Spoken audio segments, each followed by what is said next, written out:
अच्छा, तो आज हम लोग क्या देखेंगे? थ्रेसिंग। तो पहले जानेंगे थ्रेसिंग का बेसिक मीनिंग क्या है। थ्रेसिंग किसको कहते हैं? इसका मीनिंग यही है कि जो सीपीयू यूटिलाइजेशन है, सीपीयू का यूटिलाइजेशन मतलब क्या हुआ? सीपीयू का यूटिलाइजेशन का मीनिंग हुआ कि कितना एफिशिएंटली हम सीपीयू को यूज कर रहे हैं, मतलब कि प्रोसेसर को कितना एफिशिएंटली यूज कर रहे हैं। सीपीयू का मेन मीनिंग प्रोसेसर ही है, जो प्रोसेस का एग्जीक्यूशन करता है। तो इफिशिएंट यूटिलाइजेशन मतलब क्या हुआ भाई? तो इफिशिएंट यूटिलाइजेशन जब हम बोल रहे हैं, इसका मतलब कि number of processes executing per unit of time, इसको हम लोग थ्रूपुट भी बोल सकते हैं। इसको हम लोग थ्रूपुट बोल सकते हैं पूरा चीज को, कि अगर थ्रूपुट हाई कर रहे हैं मतलब कि इफिशिएंटली यूज कर पा रहे हैं सिस्टम को, मतलब प्रोसेसर को। थ्रूपुट हाई करने का मीनिंग क्या है? थ्रूपुट हाई करने के लिए देखो, इसमें क्या है, एक न्यूमरेटर पार्ट है, एक डिनोमिनेटर पार्ट है। तो न्यूमरेटर में क्या है? न्यूमरेटर है number of processes, number of processes, कितना प्रोसेस है जो एग्जीक्यूट हो रहा है, कब? Per unit time. नीचे क्या है? नीचे है टाइम। तो सिंपल सोचो, हम लोग अगर चाहते हैं ज्यादा इफिशिएंट यूटिलाइजेशन, तो थ्रूपुट इंक्रीज करना चाहते हैं, अगर थ्रूपुट को इंक्रीज करना है, अगर इस पार्ट को इंक्रीज करना है, तो क्या कर सकते हैं? तरीका क्या है? या तो न्यूमरेटर को इंक्रीज कर दें, मतलब कि नंबर ऑफ प्रोसेसेस को इंक्रीज कर दें, या फिर टाइम को डिक्रीज करें। अगर डिनोमिनेटर को डिक्रीज करेंगे तभी ओवरऑल फ्रैक्शन इंक्रीज होगा, अगर न्यूमरेटर को इंक्रीज करेंगे तभी ओवरऑल फ्रैक्शन इंक्रीज होगा। तो टाइम तो पर यूनिट हम लोग ले ही रहे हैं, तो जब यूनिट टाइम का बात कर रहे हैं तो यूनिट टाइम तो ना ज्यादा कर सकते हैं ना कम कर सकते हैं। मान लो यूनिट हम लोग डायमेंशन ले रहे हैं, सेकेंड में ले रहे हैं, या माइक्रो सेकेंड ले रहे हैं, या नैनो सेकेंड ले रहे हैं, ये तो यूनिट टाइम है, मतलब कि इसको कुछ नहीं चेंज हम लोग कर सकते हैं। तब थ्रूपुट इंक्रीज करने का मीनिंग क्या हुआ? सिंपल, एक ही चॉइस हम लोग के पास है, जो नंबर ऑफ प्रोसेसेज, न्यूमरेटर को हम लोग इंक्रीज करें, तब थ्रूपुट इंक्रीज होगा। तो अब एक चीज तो समझ आया कि चलो नंबर ऑफ प्रोसेस को जब इंक्रीज करेंगे तब थ्रूपुट बढ़ेगा, तब इफिशियंसी बढ़ेगा सिस्टम का। लेकिन कब तक एफिशिएंसी बढ़ा सकते हैं? एक लिमिट होना चाहिए ना। अगर नहीं होगा लिमिट उसका, तो क्या होगा? तब तो अच्छा है, कोई भी सिस्टम लो, हम कोई भी सिस्टम यूज कर रहे हैं, तुम कोई भी सिस्टम यूज कर रहे हो, दोनों का अपना अपना कॉस्ट है। हम लोग जो खरीदने जाते हैं मार्केट में, तो क्या देखते हैं कि कोई प्रोसेसर है i3 है, कहीं i5 होता है, कहीं और कुछ होता है, i9 भी रहता है। दोनों में क्या डिफरेंस रहा? फिर कोई डिफरेंस नहीं रहा। जब इसमें भी नंबर ऑफ प्रोसेस को इंक्रीज कर सकते हैं, इसमें भी कर सकते हैं इंक्रीज, दोनों इक्वल ही हो जाएगा ना। और इंक्रीज कैसे करेंगे नंबर ऑफ प्रोसेस को? तो याद करो, इनिशियली बात किए थे जब ओएस को शुरू किए थे, उस समय एक प्रोसेस स्टेट डायग्राम बनाए थे, जिसमें क्या क्या था? जिसमें एक न्यू स्टेट था, एक रेडी स्टेट था, एक रनिंग स्टेट था, उसके बाद क्या था? टर्मिनेशन स्टेट था, एक और वेट स्टेट था। क्या क्या हो रहा था? न्यू से रेडी में आया, रेडी से रनिंग में गया। तो रेडी से जो रनिंग में जा रहा था, याद करो प्रोसेस साइकिल को, याद करोगे, रिकॉल कर लोगे। तो जब रेडी से रनिंग में जा रहा था, इसको लो रेडी लिख दिए और रनिंग लिख लिए। तो रेडी से रनिंग में जाने के लिए एक प्रोसेस को जब यहां से यहां जाना था, तो कौन सा प्रोसेस कब जाएगा रनिंग स्टेट में, इसके लिए हम लोग के पास क्या था, शॉर्ट टर्म शेड्यूलर। मतलब कि शॉर्ट टर्म शेड्यूलर बता रहा है सिस्टम को कि अगला कौन सा प्रोसेस को रनिंग स्टेट में जाना है, मतलब कि एग्जीक्यूशन के लिए लेकर जाना है। ठीक, और यहां से यहां लेकर कौन जाएगा, लेकर जाने वाला जो है वो है डिस्पैचर। डिस्पैचर है जो डिस्पैच करेगा, लेकर आएगा। तो यहां रहे, रेडी स्टेट में रहे या रनिंग में रहे, कोई फर्क पड़ता है क्या? एक और चीज याद करो, हम क्या बोले थे उस समय जब प्रोसेस स्टेट डायग्राम बना रहे थे, जो ये तीनों कहां स्टे कर रहा है, ये तीनों कहां स्टे कर रहा है, रेडी हो, रनिंग हो, वेट स्टेट हो, या स्टे कहां कर रहा है? मेन मेमोरी में था ना, मेन मेमोरी में था ना। टर्मिनेट हुआ मतलब कि मेन मेमोरी से बाहर निकल गया, टर्मिनेट देखो ऐसे होकर आया, बाहर निकल गया वो।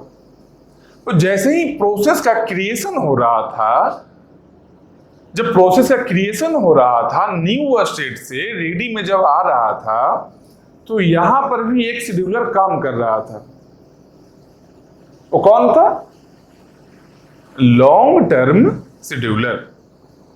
इसका क्या काम था? एक प्रॉपर कॉम्बिनेशन प्रोसेसेस का, जिसमें क्या सीपीयू बाउंड भी रहे और आईओ बाउंड रहे।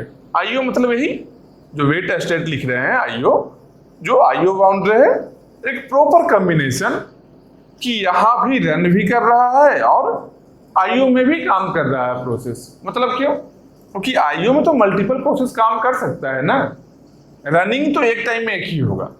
सिंगल प्रोसेसर सिस्टम है, एक प्रोसेस में at any moment of time बस एक ही प्रोसेस का एग्जीक्यूशन हो सकता है। लेकिन आईओ में तो मल्टीपल प्रोसेस रह सकता है। क्यों? क्योंकि आईओ में तो अलग अलग फाइल से रीड राइट कुछ भी करना है, कर सकता है वो चीज। लेकिन यहां जो मेन मेमोरी का तो एक लिमिट है, मेन मेमोरी कम है ना। मेन मेमोरी मतलब क्या? रैम। रैम का तो लिमिटेशन है ना, तभी सिस्टम लेते हैं हम लोग 2 GB RAM, 4 GB RAM, 8 GB, जो भी करते हैं, 16 GB, जितना भी अब चेंज करते रहते हैं। चाहते हैं कि जब सिस्टम को अपग्रेड करना चाहते हैं तो देखते क्या है कि मेरा रैम का साइज भी इंक्रीज हो जाए। प्रोसेसर फास्ट करना चाह रहे हैं, प्रोसेसर भी फास्ट कर ले। प्रोसेसर मतलब क्या? रनिंग स्टेट को फास्ट कर ले ताकि यहां पर एग्जीक्यूशन फास्टर हो, और रैम भी इंक्रीज कर ले, मतलब कि रैम का कैपेसिटी बढ़ जाए। ये तीनों स्टेट में रहने वाला कैपेसिटी इंक्रीज हो जाए। जब कैपेसिटी इंक्रीज होगा, जब कैपेसिटी इंक्रीज होगा, तब नंबर ऑफ प्रोसेसेस जो स्टे कर रहा होगा रैम में वो भी इंक्रीज होगा ना। जब रैम को बढ़ाएंगे तभी वो इंक्रीज हो सकता है ना। मतलब क्या है? रैम पर डिपेंडेंट है नंबर ऑफ प्रोसेसेस जो एग्जीक्यूट हो रहा है सिस्टम में, वो रैम पर डिपेंडेंट है, रैम के कैपेसिटी पर डिपेंड कर रहा है वो। लेकिन उसका भी एक तो सर्टेन लिमिट है ना, तो कितना बढ़ा लोगे रैम? 8 GB, 16 GB, 1000 GB मान लो, कर लो, कुछ भी कर लो, एक सर्टेन लिमिट तो है ही, इसका एक लिमिट है ना। एक लिमिट से कैसे तुम एक्सीड कर सकते हो? मतलब कि इसका जब लिमिट है तो नंबर ऑफ प्रोसेसेस जो सही तरीके से एग्जीक्यूट हो जाए उसका भी लिमिट होगा। मतलब नंबर ऑफ प्रोसेस जो इंक्रीज करना चाह रहे हैं हम लोग, इसका भी एक सर्टेन पॉइंट तक का लिमिट होगा। वो जो पॉइंट है, जो लिमिटिंग पॉइंट है कि नंबर ऑफ प्रोसेस मैक्सिमम कितना एफिशिएंटली यूज कर लेगा सिस्टम को कि कोई दिक्कत नहीं आए, सही से एग्जीक्यूशन हो जाए, वही चीज हम लोग यहां थ्रेसिंग में देखेंगे। तो देखो होगा क्या जब हम लोग इसको फिर से एक बार देखो। कुछ नहीं करना है, समझो बात को। पहले क्या बताए हैं, बाद में क्या बताएंगे, कोई फर्क नहीं पड़ता है। मेन मोटिव यही होना चाहिए कि अभी अगर हम वीडियो प्ले कर रहे हैं तो अभी के कंटेंट्स को समझ लेना है बस। उसके बाद क्या होगा? उसके बाद जो लोग कॉलेज में हो, पार्टी में जाएंगे। कुछ कॉलेज के बाद वाले होंगे जो कॉलेज में थोड़ा ज्यादा पार्टी किए थे, वो लोग क्या करेंगे? वो लोग पढ़ाई करेंगे बैठकर, खत्म करेंगे, क्वेश्चंस बनाएंगे जो कॉलेज में है, एक दो वीडियो देखेंगे, फिर बाद में देखेंगे। तो अपने प्लानिंग के अकॉर्डिंग कि सबका मैनेज हो जाए। कॉलेज लाइफ भी एंजॉय करना जरूरी है और पढ़ाई भी करना जरूरी है। क्योंकि प्रॉब्लम क्या है, कॉलेज से निकलने के बाद समझ नहीं आए कौन से ऑर्बिट में चले गए। जो पढ़ाई किया है वो दोस्त कहीं सही तरीके से सेटल हो गया होगा और तुमको लगा कि कहाँ अंधकार में चले आए। इससे बेटर है कि पढ़ाई कर लेते हैं टाइम पर, थोड़ा पढ़ाई भी हो जाए, मस्ती भी हो जाए। तो यहां पर क्या देखना है, जो एक्चुअल थ्रेसिंग है, थ्रेसिंग का मीनिंग क्या हुआ, एक डायग्राम हम लोग बनाते हैं नंबर ऑफ प्रोसेस और सीपीयू यूटिलाइजेशन को लेकर। ठीक,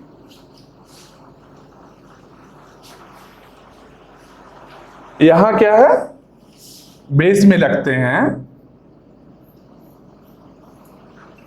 नंबर ऑफ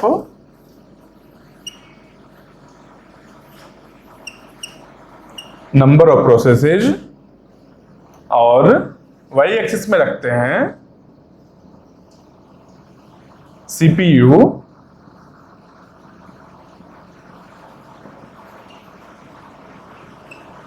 यूटिलाइजेशन। तो हम लोग अभी तक क्या देखे कि जब नंबर ऑफ प्रोसेस को इंक्रीज करेंगे, तो क्या होगा, जब नंबर ऑफ प्रोसेस को इंक्रीज कर रहे हैं तो सीपीयू यूटिलाइजेशन इंक्रीज हो रहा है। देखो, नंबर ऑफ प्रोसेस इंक्रीज हो रहा है, एक्स एक्सिस में पॉजिटिवली, ये पॉजिटिव की ओर जा रहा है, मतलब नंबर ऑफ प्रोसेस को जब इंक्रीज कर रहे हैं तो सीपीयू यूटिलाइजेशन भी इंक्रीज हो रहा है। लेकिन एक सर्टेन लिमिट के बाद क्या देखते हैं हम लोग, एक सर्टेन लिमिट के बाद एक डिक्रीज भी होना शुरू हो जाता है। एक लिमिट तक जब नंबर ऑफ प्रोसेस को इंक्रीज हम लोग कर रहे होंगे तो यूटिलाइजेशन तो इंक्रीज होगा, लेकिन एक पर्टिकुलर लिमिट के बाद क्या होगा, डिक्रीज होना शुरू होगा। अब क्यों डिक्रीज होगा वो भी बताएंगे। पहले देखो, एक पॉइंट मान लो, एक सर्टेन पॉइंट लेमडा मान लेते हैं। इस सर्टेन पॉइंट पर सीपीयू यूटिलाइजेशन का वैल्यू मान लो, ए वैल्यू है, ए लेमडा पॉइंट पर। इसके बाद जैसे ही लेमडा को हम इंक्रीज करते हैं, नंबर ऑफ प्रोसेस को इंक्रीज करते हैं, तो देखो डिक्रीज कर रहा है, ग्राफ डिक्रीजिंग हो रहा है। क्यों हो रहा होगा ऐसा क्यों हो रहा होगा? क्योंकि हुआ क्या एक्चुअली, इसको माइन्यूटली देखो, नंबर ऑफ प्रोसेस है ना, नंबर ऑफ प्रोसेस को जब इंक्रीज कर रहे हैं तो एक रैम का कैपेसिटी है, रैम का कुछ भी मान लो, ये रैम है, ये रैम का कैपेसिटी है। रैम है मतलब क्या है, फिजिकल मेमोरी है ना। याद करो, मेमोरी मैनेजमेंट टेक्निक में हम लोग क्या बात कर रहे थे, बार बार फ्रेम्स का बात कर रहे थे। फिजिकल मेमोरी में फ्रेम्स का बात कर रहे थे, वही कर रहे थे ना। तो जब फ्रेम्स का फिजिकल मेमोरी में बात कर रहे थे, या फिर इसको क्या बोलते थे, फिजिकल एड्रेस स्पेस, यही बात कर रहे थे ना। जो सेम वही है, रैम ही तो है। तो यहां पर जब हम लोग नंबर ऑफ फ्रेम्स का बात कर रहे थे, नंबर ऑफ फ्रेम्स का तो एक लिमिट है, ये बात समझ रहे हो। अब क्या होगा, जब हम लोग प्रोसेस को ही इंक्रीज कर रहे हैं तो प्रोसेस मेन मेमोरी में आना स्टार्ट हुआ, जब इंक्रीज कर रहे हैं नंबर ऑफ प्रोसेस को, ज्यादा प्रोसेस यहां आ रहा है मेन मेमोरी में, मतलब कि प्रोसेसर प्रोसेस कर रहा है। ठीक, लेकिन एक और चीज याद करो, पेज रिप्लेसमेंट एल्गोरिथम तो था ना, जिसमें कि डिफाइन हो रहा था पहले से कि कौन से प्रोसेस को ऑपरेटिंग सिस्टम कितना फ्रेम्स एलोकेट करेगा। नंबर ऑफ फ्रेम्स जो ऑपरेटिंग सिस्टम एलोकेट करेगा किसी भी प्रोसेस को, वो तो वैसे डिसाइड कर रहा है। लेकिन जब नंबर ऑफ प्रोसेस हम इंक्रीज कर देंगे, बहुत ज्यादा इंक्रीज करेंगे नंबर ऑफ प्रोसेस को, तो यहां जो एलोकेशन होने वाला बात है कि कितना फ्रेम्स एक प्रोसेस को दिया जाए। मान लो सिंपल सोचो कि हम लोग के पास में 100 फ्रेम्स है, 100 फ्रेम्स है, 10 प्रोसेस है मान लो। पहले मानो 2 प्रोसेस है, 2 प्रोसेस है, 2 प्रोसेस यहां देखो प्रोसेस कर लिए, तो यहां लिखते हैं फ्रेम्स। कितना फ्रेम्स दिया जा सकता है मैक्सिमम? जब 2 प्रोसेस है तो नंबर ऑफ फ्रेम्स 50-50 दोनों को दे सकते हैं। एक को कितना मिला? 50। जब मान लो नंबर ऑफ प्रोसेस 5 हो गया, तब एक को कितना मिला? 20। नंबर ऑफ फ्रेम्स जब नंबर ऑफ प्रोसेस जब इंक्रीज कर रहे हैं तो नंबर ऑफ फ्रेम्स एलोकेशन कम रहा है। देखो 2 से 5 जब हम लोग गए तो 50 से 20 आया है, कम रहा है ना नंबर ऑफ फ्रेम्स। अभी और देखो आगे क्या होगा। मान लो 10 किए, प्रोसेस को 10 किए तो नंबर ऑफ फ्रेम्स कितना हुआ? 10 हो गया। फिर से देखो कमा है, अब यहां 20 करो, कितना हुआ? 5 हो गया। फिर से कम गया। जैसे ही डिक्रीज कर रहे हैं नंबर ऑफ प्रोसेस को, नंबर ऑफ प्रोसेस जब इंक्रीज कर रहे हैं तो नंबर ऑफ फ्रेम्स डिक्रीज हो रहा है। ठीक, इसको थोड़ा साइड में करते हैं, यहां लिख लो चलो सीपीयू यूटिलाइजेशन। फिर उसके बाद में 20 जब इतना था, फिर मान लो 50 कर लिए, नंबर ऑफ फ्रेम्स कितना आया? 2 आ गया। फिर मान लो हम लोग अपने बदमाशी का लिमिट क्रॉस कर रहे हैं, ठीक, मान लो 100 कर लिए, तब क्या होगा? तब सबको सिंगल फ्रेम्स मिलेगा। और जब एक ही फ्रेम रहे, एक फ्रेम जब रहे, तो जितना भी सीपीयू एक्सेस कर रहा है सबका सब पेज फॉल्ट ही होगा। जितना भी पेज रेफरेंस है, रेफरेंस पेज जितना भी है, रेफरेंस नंबर, रेफरेंस स्ट्रिंग जो बात कर रहे थे हम लोग पेज रिप्लेसमेंट वाले में, सिंगल फ्रेम रहने में हमेशा ही पेज फॉल्ट होता है। मतलब क्या है कि सीपीयू को जैसे ही कोई पेज चाहिए होगा किसी प्रोसेस को कंप्लीट करने के लिए, वो पेज क्या करेगा? डिमांड कर रहा है। मिल तो नहीं रहा है, पहले से मिल नहीं रहा है ना, पिछला पेज कुछ और है। तो जब नहीं मिल रहा है तो डिमांड पेजिंग के हेल्प से ये मिलेगा, लेकिन डिमांड पेजिंग तो कॉस्टली है ना, पेज फॉल्ट हो रहा है। पेज रिप्लेसमेंट करने में तो टाइम लग रहा है, मतलब कि सीपीयू ज्यादा टाइम कहां स्पेंड कर रहा है? जब बार बार पेज फॉल्ट हो रहा है तो सीपीयू अपना ज्यादा टाइम स्पेंड कर रहा है पेज रिप्लेसमेंट में। तो जब पेज रिप्लेसमेंट में ज्यादा टाइम स्पेंड करेगा सीपीयू, इसका मतलब प्रोसेस के एग्जीक्यूशन में कम टाइम स्पेंड कर रहा है, मतलब कि प्रोसेस को कंप्लीट होने में टाइम ज्यादा लगेगा। तो इसका इनडायरेक्ट मीनिंग क्या हुआ कि जैसे ही हम नंबर ऑफ प्रोसेस को एक सर्टेन लिमिट से ज्यादा क्रॉस करेंगे, प्रोसेस एग्जीक्यूशन में जब नंबर ऑफ प्रोसेसेस को इंक्रीज करेंगे, तब पेज फॉल्ट इंक्रीज होगा। जब नंबर ऑफ प्रोसेस को इंक्रीज करेंगे तो पेज फॉल्ट इंक्रीज होगा, मतलब कि कंप्लीशन टाइम इंक्रीज होगा, मतलब कि इफिशियंसी डिक्रीज होगा। समझ लो, ये देखो इंक्रीजिंग है, एक डिक्रीजिंग है, तो इफिशियंसी डिक्रीज हो रहा है ना सीपीयू का, तो इफिशियंसी ही तो है यूटिलाइजेशन। इफिशियंसी कम है तो यूटिलाइजेशन कम हो रहा है। क्यों हो रहा है ऐसा? क्योंकि नंबर ऑफ फ्रेम्स कम मिल रहा है सब प्रोसेस को, तो बार बार पेज फॉल्ट हो रहा है। पेज फॉल्ट होगा तो टाइम ज्यादा लगेगा। नॉर्मल एग्जीक्यूशन में जब है पेज, जब पीए से मिल जाता है सीपीयू को, तो क्या होता है? सीधा पेज टेबल में आया, पीएस में आया, पीएस से अपना डेटा लेकर काम कर लिया। अब क्या है, जैसे ही पेज टेबल में गया वहां एंट्री मिला ही नहीं। फिर अब ओएस क्या करेगा, ओएस एलएएस में पहले जाएगा, एलएएस में उस डेटा को ढूंढेगा, उस पेज को, उस डेटा को एलएएस से पीएस में कॉपी करेगा, फिर पेज टेबल में अपडेट करेगा, तब जाकर सीपीयू को इन्फॉर्म करेगा कि अब एक्सेस करो। यही तो डिमांड पेजिंग है। मतलब कि जितना ज्यादा से ज्यादा डिमांड पेजिंग होगा, पेज फॉल्ट होगा, उतना ही खराब यूटिलाइजेशन होगा। मतलब कि यूटिलाइजेशन सीपीयू का डिक्रीज करेगा।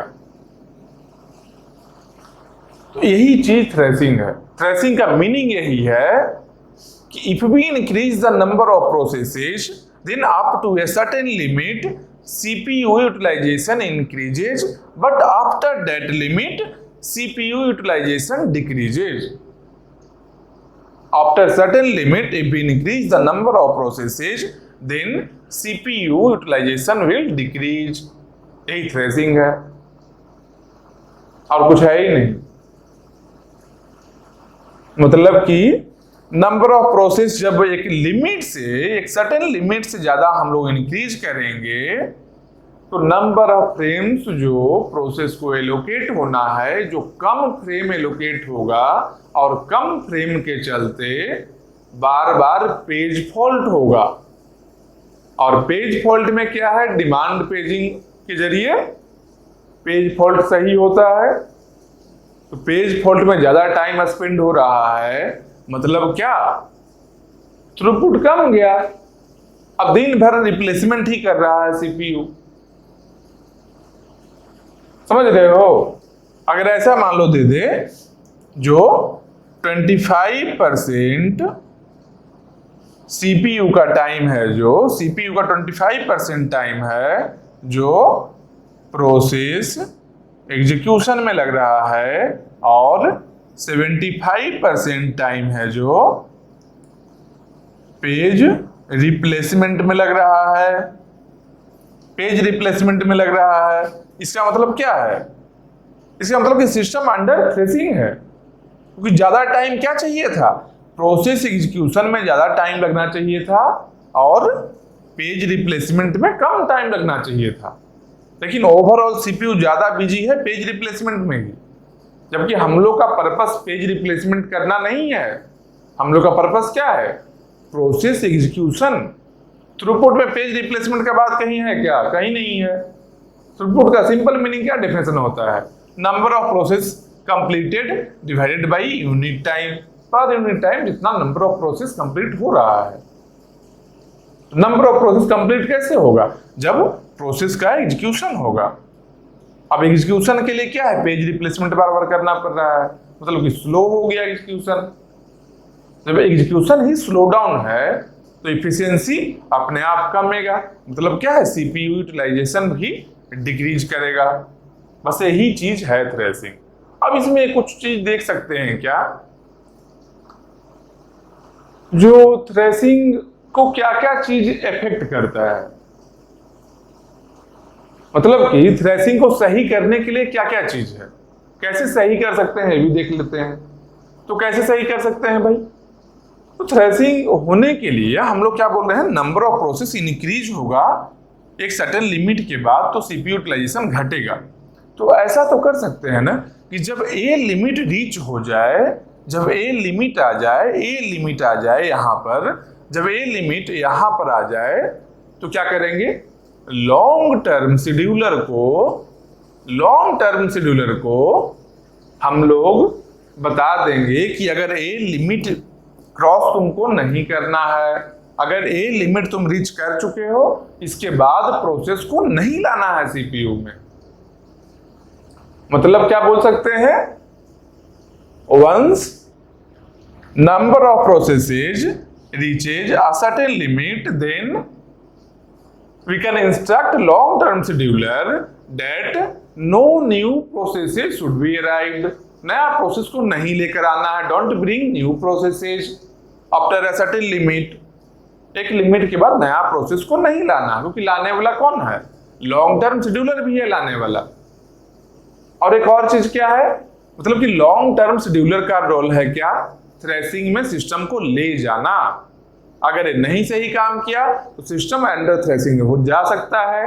अगर ये सही काम करेगा तो थ्रेसिंग होने ही नहीं देगा। क्यों? थ्रेसिंग तभी होगा जब इसके बाद में प्रोसेस आएगा। लॉन्ग टर्म शेड्यूलर का ही काम है प्रोसेस को लाना। मतलब क्या, अगर इसको इंस्ट्रक्ट कर दिए इस पॉइंट के बाद नया प्रोसेस को, न्यू प्रोसेस को नहीं लाना है, मतलब कि सिस्टम थ्रेसिंग में जाएगा ही नहीं। अब एक और चीज है, मान लो चला गया सिस्टम थ्रेसिंग में, तब क्या करेंगे? तो तब ये करेंगे, थ्रेसिंग कब हुआ था? रैम को लेकर ना, मेन मेमोरी खत्म हुआ रहा था ना, नंबर ऑफ फ्रेम्स का बात कर रहे थे ना, देखो नंबर ऑफ फ्रेम्स का बात कर रहे थे ना, मतलब मेन मेमोरी में क्या क्या था? मेन मेमोरी में रेडी स्टेट, रनिंग स्टेट और आईओ वेट था। यही था ना, यही तीनों स्टेट है ना, याद करो प्रोसेस साइकिल को, यही तीनों स्टेट है ना। तो जब नंबर ऑफ प्रोसेस इसके ज्यादा चला जाए, इस पॉइंट से इस लिमिट के ज्यादा जब चला जाए, मतलब कि थ्रेसिंग में है, हम लोग थ्रेसिंग से बाहर लाना चाहते हैं सिस्टम को, तो क्या करेंगे? ये तीनों स्टेट से प्रोसेस को बाहर लाएंगे। तो ये तीनों स्टेट से प्रोसेस को बाहर कौन लाता है? प्रोसेस साइकिल में याद करो, एक था क्या? Mid term scheduler. Mid term scheduler क्या करेगा? आईओ से भी लेकर आएगा बाहर और रेडी स्टेट से भी बाहर लेकर जा सकता है जब नंबर ऑफ प्रोसेस ज्यादा हो जाएगा। तो अब ये क्या है, कहां लेकर जाएगा? ये सेकेंडरी मेमोरी है, यहां भी सेकेंडरी मेमोरी है। मतलब क्या है कि अगर थ्रेसिंग में नहीं जाना चाहते हैं तब लॉन्ग टर्म शेड्यूलर को इंस्ट्रक्ट करके रखना है कि इस लिमिट के बाद नया प्रोसेस को नहीं लाना है। अगर बाई चांस चले गए थ्रेसिंग में तो उस थ्रेसिंग को रिकवर करने के लिए उसका जो रिकवरी होगा, जो मिड टर्म शेड्यूलर कर सकता है। क्यों? क्योंकि मिड टर्म शेड्यूलर ही सिस्टम में आए हुए प्रोसेस को बाहर लेकर जा सकता है सेकेंडरी मेमोरी में, चाहे वो आईओ स्टेट से हो या रेडी स्टेट से हो, कहीं से भी हो। लेकिन मिड टर्म शेड्यूलर है जो यहां से मेन मेमोरी से प्रोसेस को हटा सकता है। तो यहां से प्रोसेस को हटाने का मतलब क्या हुआ? फ्रेम्स को फ्री करना। तो जब फ्रेम्स को फ्री कर दिए हम, कुछ प्रोसेस को बाहर ले जाकर फ्रेम्स को फ्री किए, तो जो फ्रेम फ्री हुआ है उस फ्रेम को बाकी सब प्रोसेस में बांट देंगे। कैसे बांटेंगे? देखो एक बार फिर से, यहाँ पर 100 प्रोसेस है ना, तो 100 प्रोसेस में सबको एक एक मिला है ना। मान लो इस 100 में से 75 को मिड टर्म शेड्यूलर रैम से हटा दिया, तो कितना बचेगा? 100 में से 75 को जब हटा दिया, मिड टर्म शेड्यूलर है जो सेकेंडरी मेमोरी में लेकर चला गया है, तो बचेगा कितना? बचा है 25। तो 25 है, 25 ही प्रोसेस बचा है अब। और फ्रेम्स कितना है? जब 75 प्रोसेस को हटाया है तो ये 75 के पास भी तो एक एक फ्रेम था, तो इसका 75 फ्रेम तो फ्री हुआ है ना। तब 25 वाले के, सब 25 के पास पहले कितना है? पहले से 1 है, और 75% अब रेस्ट हम लोग के पास बचा हुआ है। क्यों? क्योंकि 75 प्रोसेस को बाहर लेकर गए हैं। तो जो बचा हुआ है फ्रेम्स, उस फ्रेम्स को इसी 25 के बीच में डिस्ट्रीब्यूट करेंगे ना। इसमें कैसे डिस्ट्रीब्यूट करेंगे? 25 है, मान लो इक्वली डिस्ट्रीब्यूट मान लेते हैं, करते हैं, तो क्या होगा? 3 होगा। देखो 25 3 जा 75, मतलब कि 3 फ्रेम और आ गया, टोटल 4 फ्रेम हो गया। अब है कि इजीली एग्जीक्यूशन हो सकता है, मतलब क्या पेज फॉल्ट उतना ज्यादा नहीं होगा, कम होगा, डिक्रीज होगा पेज फॉल्ट। अगर और भी चाहिए तो और प्रोसेस को कैंसिल करेंगे, जितना चाहते हैं कि पेज फॉल्ट को कम करने का। लेकिन वो भी कम करना भी एक सर्टेन लिमिट तक ही है। मान लो यहां पर चले आए हैं हम लोग, इस पॉइंट पर चले आए हैं, नंबर ऑफ प्रोसेस को क्या किए हम लोग इंक्रीज करना शुरू किए। देखिए इंक्रीज किए, यूटिलाइजेशन बढ़ रहा है, और इंक्रीज किए इस पॉइंट पर आए, जैसे पहले इस पॉइंट पर थे, यहाँ से यहाँ आए यूटिलाइजेशन बढ़ रहा है, यहाँ से यहाँ आए, यहाँ पर आए फिर से यूटिलाइजेशन बढ़ा, लेकिन यहाँ से जैसे ही इस पॉइंट पर आए आगे बढ़ के देखिए क्या कि यहाँ पर तो यूटिलाइजेशन घट रहा है ना, ये तो देखो कम हो गया ना, पहले इतना था अब यहाँ से यहाँ ड्रॉप कर गया है। तो मतलब जैसे ही फिर और देखिए बढ़ के फिर देखिए कि यहाँ देखो ये यहाँ आया, ये यूटिलाइजेशन और भी घट गया है, देखो और कम हो गया इससे। तो मतलब क्या नोटिस किए कि अच्छा नंबर ऑफ प्रोसेस अब लगता है इस पॉइंट से तो इंक्रीज हो गया है ना, तब मिड टर्म शेड्यूलर प्रोसेस को कैंसिल करना शुरू करेगा। कैंसिल कैसे करेगा, मान लो कैंसिल किया फिर यहाँ से यहाँ लौट कर आए इस पॉइंट पर, तो फिर क्या देख रहे हैं, जो ये पॉइंट है जब, तो यहाँ से जब यहाँ आए हैं, देखो इसके ऊपर ये है, तो यहाँ से यहाँ ग्रो किया, फिर यहाँ से बैक होकर यहाँ आए तो यहाँ से लेकर यहाँ तक ग्रो किया। अब उससे ज्यादा कैंसिल नहीं करना है।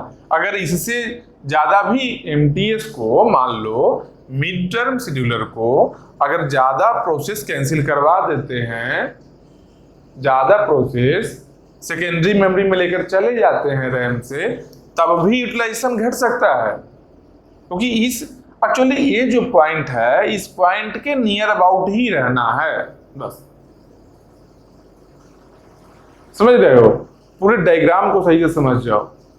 तो थ्रेसिंग का सिंपल मीनिंग यही हुआ कि एक सर्टेन लिमिट के बाद अगर नंबर ऑफ प्रोसेस को इंक्रीज करेंगे तो यूटिलाइजेशन कम जाएगा सीपीयू का, क्योंकि सीपीयू अपना ज्यादा टाइम पेज फॉल्ट में ही स्पेंड करना शुरू करेगा।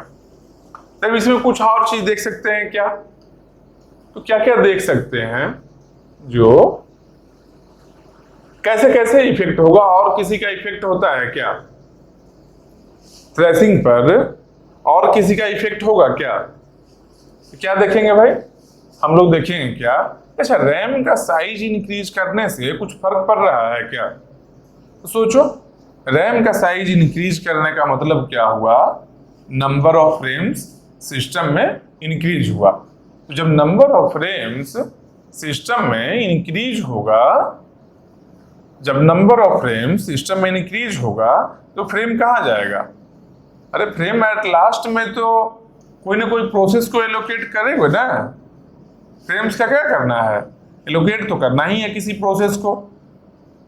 फिर एट लास्ट क्या किए, जब रैम का साइज जब रैम का साइज इंक्रीज कर रहे हैं, मतलब कि नंबर ऑफ फ्रेम्स का काउंट बढ़ रहा है, मतलब कि प्रोसेस को और एक्स्ट्रा फ्रेम हम दे रहे हैं, मतलब कि थ्रेसिंग से बचा जा सकता है। थ्रेसिंग को रिमूव करने के लिए एक तरीका हो सकता है, एग्जैक्टली रिमूव हो या ना हो सकता है कि जितना हम लोग इंक्रीज किए हैं रैम का साइज उतना में नहीं थ्रेसिंग से बाहर आया हो, लेकिन हेल्प तो होना ही है। मतलब क्या, थ्रेसिंग के लिए रैम का साइज इंक्रीज करना पॉजिटिव फैक्टर है, अच्छा चीज है, उसको रिमूव कर सकता है। तो रैम का साइज हो गया। अब सेकेंडरी मेमोरी को अगर इंक्रीज करेंगे, रैम तो सही है, हेल्पफुल है, सेकेंडरी मेमोरी का साइज अगर इंक्रीज करेंगे तब थ्रेसिंग में कोई फर्क पड़ेगा क्या, कुछ नहीं फर्क पड़ेगा। क्यों नहीं पड़ेगा भाई, तो सेकेंडरी मेमोरी एलएएस है, एलएएस है ना। पेज फॉल्ट का कैसे होता है, पेज फॉल्ट जब प्राइमरी मेमोरी में नहीं रहता है, मेन मेमोरी में नहीं रहता है कोई भी पेज, तब होता है पेज फॉल्ट। तो सेकेंडरी मेमोरी इंक्रीज करो या डिक्रीज करो क्या फर्क पड़ता है, मेन मेमोरी में नहीं रहेगा अगर वो पेज फॉल्ट तो हो ही जाएगा। तो मतलब क्या, सेकेंडरी मेमोरी को इंक्रीज करो या डिक्रीज करो कोई फर्क नहीं पड़ता है। और कुछ देखते हैं क्या क्या चीज है।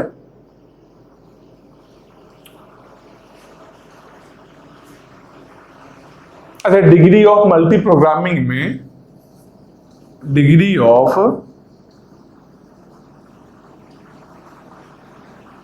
ऑफ मल्टी प्रोग्रामिंग को अगर इंक्रीज करेंगे तो क्या होगा, थ्रेसिंग से बाहर आ सकते हैं क्या, नहीं आ सकते हैं, क्योंकि थ्रेसिंग गए हैं डिग्री ऑफ मल्टी प्रोग्रामिंग को इंक्रीज करके ही, नंबर ऑफ प्रोसेस को इंक्रीज करके ही।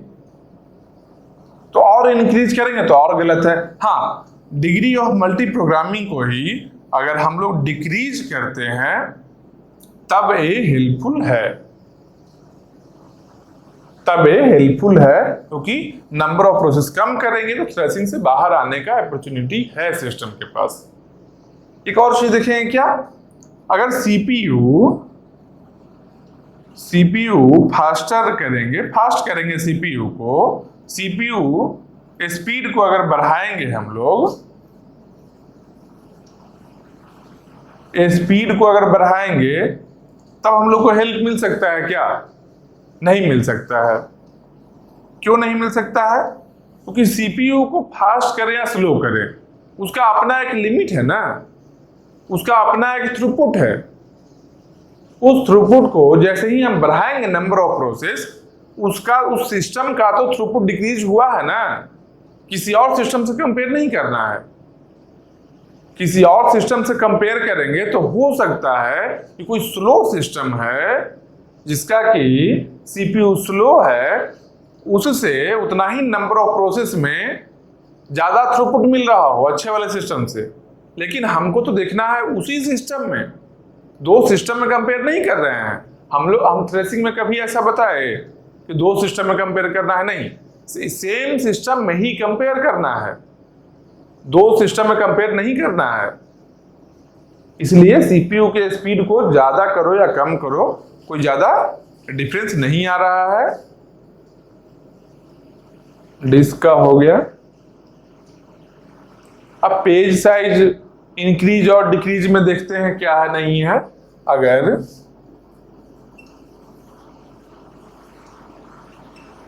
पेज का साइज है, पेज का जो साइज है, जो हम लोग LAS को पेज में कन्वर्ट कर रहे थे, अगर पेज का साइज को इंक्रीज करेंगे, अगर पेज के साइज को इंक्रीज करेंगे तो नंबर ऑफ पेजेस क्या होगा? कम जाएगा किसी भी प्रोसेस में, क्योंकि साइज बड़ा है। मान लो डेटा है, जो कुछ भी डेटा रहे, मान लो 1 MB का डेटा है, ठीक। अब एक पेज का साइज, पेज साइज 1 KB है, तो नंबर ऑफ पेजेस कितना हुआ? नंबर ऑफ पेजेस कितना हुआ? 1K हुआ, यही हुआ ना। तो मान लो पेज के साइज को इंक्रीज कर दें हम लोग, तो क्या होगा? नंबर ऑफ पेजेस डिक्रीज हो जाएगा।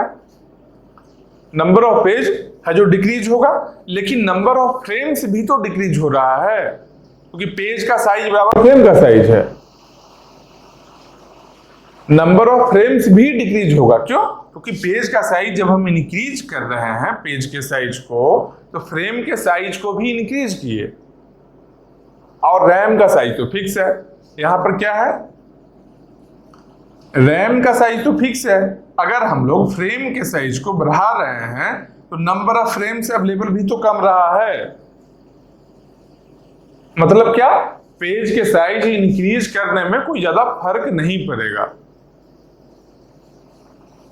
और डिक्रीज करेंगे, जब पेज साइज को डिक्रीज करेंगे, तो पेज के साइज को जब डिक्रीज करेंगे हम लोग, इस साइज को डिक्रीज जब कर रहे हैं, तो नंबर ऑफ पेजेस क्या होगा? इंक्रीज होगा। मान लो पेज के साइज को हम लोग डिक्रीज कर रहे हैं, तो नंबर ऑफ पेजेस क्या होगा? पेज साइज डिक्रीज करने का मतलब नंबर ऑफ पेजेस इंक्रीज हुआ, मतलब कि पेज फॉल्ट और भी बढ़ेगा, क्योंकि नंबर ऑफ पेज इंक्रीज हो रहा है। इससे भी कोई फर्क नहीं पड़ेगा। तो पेज साइज इंक्रीज करने में कोई ज्यादा डिफरेंस इसमें भी नहीं आएगा, और जब डिक्रीज करेंगे तब भी कोई फर्क नहीं पड़ेगा। बस यही थ्रेसिंग है, जो क्या क्या चीज इफेक्ट कर सकता है थ्रेसिंग को, ये सब चीज हम लोग देख लिए।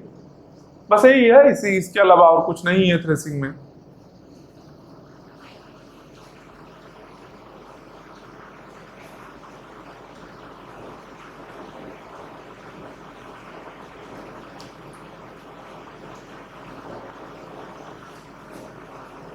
तो थ्योरेटिकल चीज है, इस चीज को देखना है, एक बार समझ लेना, फिर नहीं भूलोगे, नॉर्मल सा चीज है। कहीं यही सब कुछ मतलब थ्योरी में से आएगा, या फिर पूछ दिया मतलब काउजेज ऑफ थ्रेसिंग, क्या क्या काउज है थ्रेसिंग का, तो क्या है नंबर ऑफ मतलब मल्टी प्रोग्रामिंग अगर इंक्रीज हो रहा है, मल्टी प्रोग्रामिंग को अगर इंक्रीज कर रहे हैं तब थ्रेसिंग हो सकता है, या फिर नंबर ऑफ फ्रेम्स को कम कर रहे हैं तब थ्रेसिंग हो सकता है।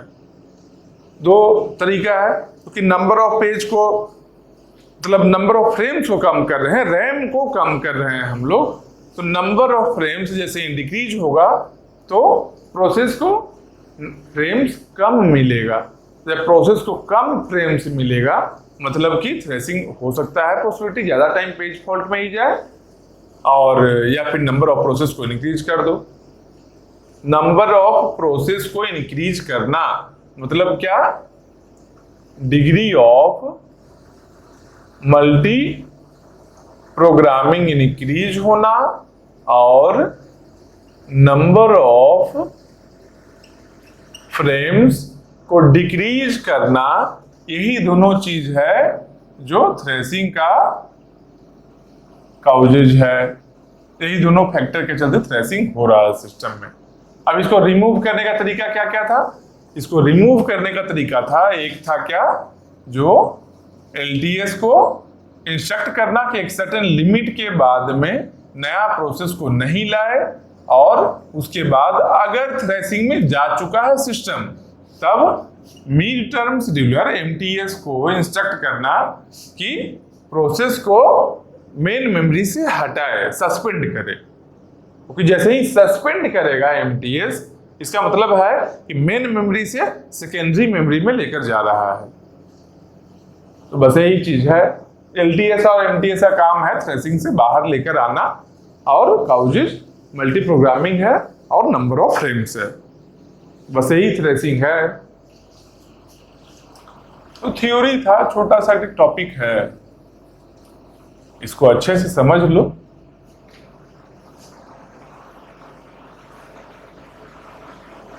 देखो होता क्या है, जो सब टॉपिक उतना ही बड़ा नहीं होगा, कुछ टॉपिक है थ्योरेटिकल है कि समझना जरूरी है वो भी चीज को। कहीं से क्वेश्चन आ जाए, मान लो थ्योरी में क्वेश्चन का क्या लिमिट है, कहीं से भी दिया जा सकता है, सिलेबस में तो है ही, इसलिए इंपॉर्टेंस देना है। ऐसा नहीं कि चलो थ्योरेटिकल है तो छोड़ देते हैं, इतना क्या करना, ऐसा नहीं है। मान लो क्वेश्चन आ जाए, 2 नंबर का क्वेश्चन आया, मान लो 2 क्वेश्चन एक ही नंबर का ही आ गया, आसान क्वेश्चन है, नहीं पढ़ा हुआ है, छूट गया ना। तो जो 2 नंबर आसान है, आसान को कभी मत छोड़ो, जान लो। इजी क्वेश्चंस को छोड़कर कभी नहीं कुछ कर सकते हो। इजी क्वेश्चंस को तो 100% एक्यूरेसी से बनाना ही है, क्योंकि इजी क्वेश्चन को जैसे ही छोड़ दिए हो, कंपटीशन से तुम पहले ही बाहर चले गए। इजी क्वेश्चंस को बनाना क्यों? क्योंकि बाकी सब लोग बना रहा है उस क्वेश्चन को, इसलिए उस क्वेश्चन को तो बनाना ही है। और जो टफ क्वेश्चन है उसमें भी एक अटेम्प्ट देना है, अगर सॉल्व कर लो तो बहुत अच्छा है। तो इसके बाद हम लोग क्या देखेंगे, फाइल सिस्टम।